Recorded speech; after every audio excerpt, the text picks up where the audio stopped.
Berjumpa lagi dalam permenungan kita edisi Rabu 2 November 2022, Pekan Biasa ke-31. Hari ini adalah hari pengenangan arwah semua orang beriman. Bacaan liturgi hari ini, bacaan yang pertama dari kitab kedua Makabe, bab 12 ayat 43 sampai 46. Bisa juga bacaan diambil dari surat pertama Rasul Paulus kepada jemaat di Korintus, bab 15 ayat 20 sampai 24a, ayat 25 sampai 28, dan bacaan Injil dari Injil Yohanes bab 6 ayat 37 sampai 40.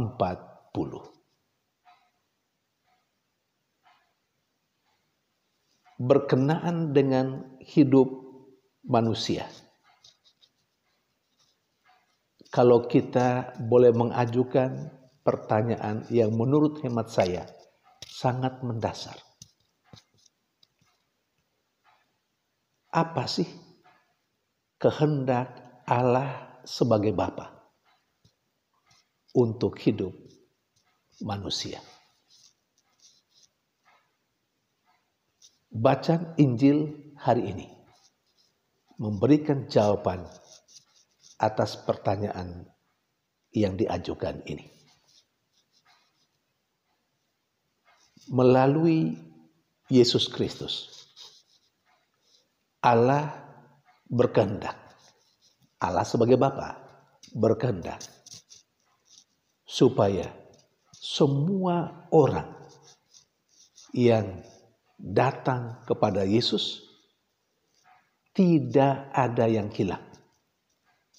Semua orang yang percaya kepada Kristus tidak ada yang hilang, tetapi supaya dibangkitkan bersama dengan Kristus. Hidup bahagia bersama dengan Kristus. Jelas sekali bukan?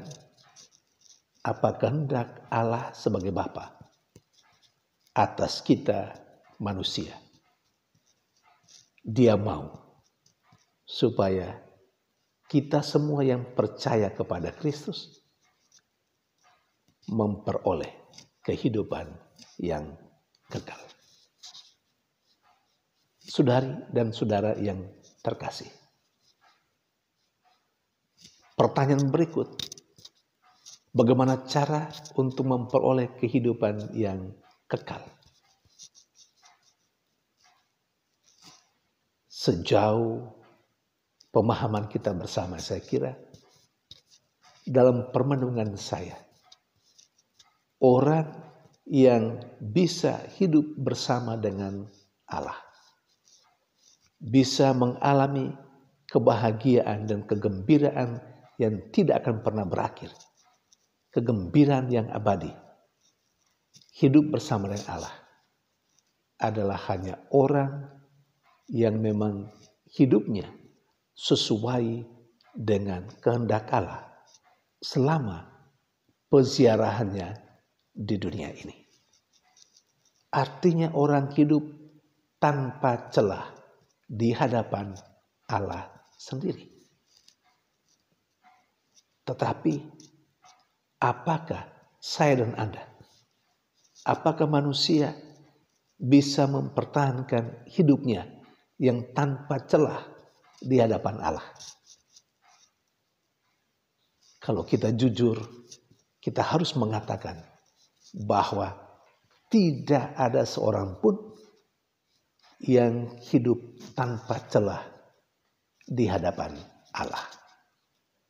Artinya ada banyak cacat celah, ada banyak kekurangan, ada banyak dosa dan kesalahan yang dilakukan oleh manusia. Dosa dan kesalahan itulah yang menjadi penghalang utama orang menikmati hidup bahagia bersama dengan Allah di dalam Yesus Kristus. Nah, karena itu apa yang mesti dilakukan supaya kehendak Allah Bapa tadi seperti yang diceritakan atau dilukiskan dalam bacaan Injil, supaya semua orang yang datang kepada Yesus memperoleh kehidupan yang kekal.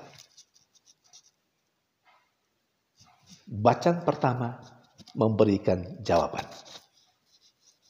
Yudas Makabe, seorang panglima tentara Israel. Dalam peperangan, dia mengalami bahwa banyak anggotanya, tentara-tentaranya yang gugur. Tetapi dia mempunyai iman, dia mempunyai keyakinan bahwa ada hidup sesudah mati.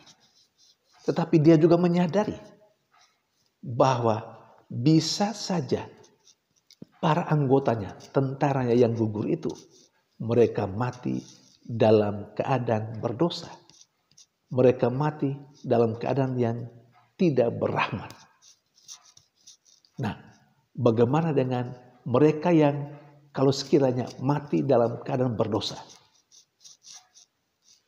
Pikirannya, permenungannya, itu menjadi hambatan orang menikmati kebangkitan atau hidup bahagia bersama dengan Allah. Karena itu, dia menyuruh orang untuk melaksanakan kurban pelunas dosa. Dalam bahasa yang familiar sekarang ini, melakukan ibadah, doa mohon pengampunan dosa dari Allah untuk tentara-tentaranya yang meninggal. Kalau sekiranya mereka meninggal dalam keadaan yang tidak berahmat, dalam keadaan berdosa. Supaya Allah mengampuni dosa mereka, dan dengan demikian mereka boleh bersatu dengan Tuhan seperti yang diceritakan dalam bacaan kedua hari ini. Kalau mau menggantikan bacaan pertama dari surat atau kitab kedua Makabe dengan bacaan dari Perjanjian Baru dari surat Rasul Paulus kepada jemaatnya di Korintus, suratnya yang pertama. Di sana diceritakan bagaimana orang pada akhirnya hidup bersekutu, bersatu dengan Yesus Kristus. Dan itu baru terjadi ketika orang yang meninggal dalam keadaan berdosa dihapuskan dosanya. Lalu bagaimana caranya? Kita yang masih hidup harus mendoakan, mohon belas kasihan Tuhan bagi orang yang sudah meninggal dalam keadaan berdosa, supaya dia diberi pengampunan. Dan dengan demikian layak ambil bagian dalam kehidupan yang kekal, hidup bersama dengan Yesus sendiri. Karena memang itulah yang dikehendaki oleh Allah Bapa, supaya semua orang yang percaya kepada Kristus memperoleh kehidupan yang kekal. Saudari dan saudara yang terkasih, sebagai orang Katolik, kita biasa mendoakan mereka yang sudah meninggal dunia. Dan secara khusus, secara liturgis, gereja memberi kesempatan yang istimewa kepada kita untuk melakukan pengenangan arwah semua orang beriman hari ini, setiap tahun tanggal 2 November. Mari kita gunakan kesempatan ini dengan baik. Kita mau mendoakan keluarga kita, sahabat kenalan kita yang kita cintai tetapi yang telah mendahului kita, supaya mereka mendapat belas kasihan dari Allah, dan dengan demikian mereka boleh menikmati hidup bahagia bersama dengan Allah sebagaimana yang dikehendaki oleh Allah sendiri untuk semua orang yang percaya kepada Allah, baik mereka yang saat ini sedang berada dalam api penyucian yang kita doakan hari ini, maupun kita yang mungkin saja esok setelah meninggalkan dunia yang fana ini juga mesti melewati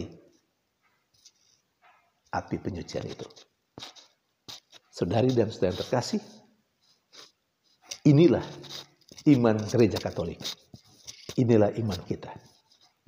Kita melaksanakan apa yang kita percaya dan apa yang diajarkan oleh gereja Katolik. Tuhan memberkati.